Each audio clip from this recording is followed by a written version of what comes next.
My name's Matthew Darby and I play top lane for Bangor University League of Legends team. I'm Richard Froome and I play jungler for the university team.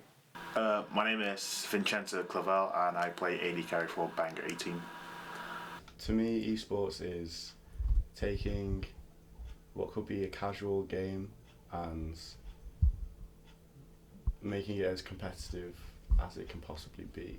Okay, so the short answer is basically it's gaming, but on a more competitive level as opposed to a more casual level. Well, it's basically how you say it. Esport is basically electronic sport, so it's just virtually online sport. So it's like any other sports, but it's just for video games. Has esports changed gaming or competitiveness within gaming? If so, how? I'd say definitely yes. If the biggest thing is probably increase the validity of competitive gaming. Players can actually get paid salaries now for playing games that they're really, really good at competitively. They get sponsored by organisations, which in turn get money from their sponsors, which goes towards a salary, and they can get money through winning tournaments and stuff like that. We recently put the first steps towards setting up our own esports society at Bangor. The interest has been really high. I'm pretty sure that's all down to esports itself, not really a lot that we've done.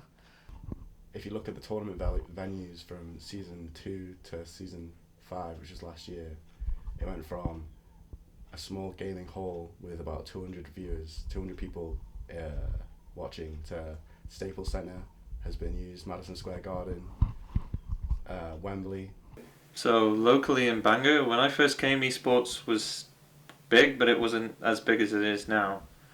And I started a team, and then we made a few more teams, and it's expanded from just one game to now multiple games, and it's on the increase. Locally, I would say it's per se one of your like football clubs, if I'm attending. It's something along the lines of that. Like everyone's watching online streaming. And then globally, the good example for that is the South Korea esports scene, where every esport player are treated like a football celebrity per se here. I believe at the moment it's not quite on the same level as some traditional sports such as football or basketball, but that's only because esports is still in its infancy. The framework behind the players is not quite at the same level yet. It's not a sport, but the players definitely do try really, really hard, and it should be hailed in the same standard as a sport, but it's definitely an electronic sport and not a sport.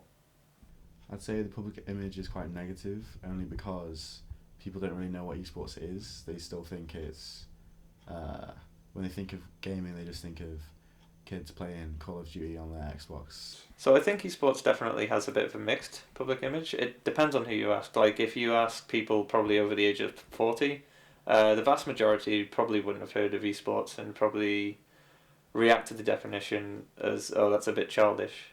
Right now, since it's in infant stage, people shun the esports scene quite badly. I believe esports is going to have a massive future, mainly due to the accessibility of it. It's very easy for people to just play the game that they watch compared to traditional sports where there's a quite high barrier of entry. I think this is what's going to give it the edge over traditional sports, as long as, I don't know, something tragic doesn't happen.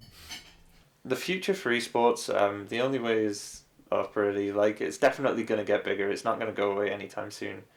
I can see it in maybe the next 10, 20 years or so being on things like Sky Sports and ESPN. Hopefully, maybe in our 60s or something like that.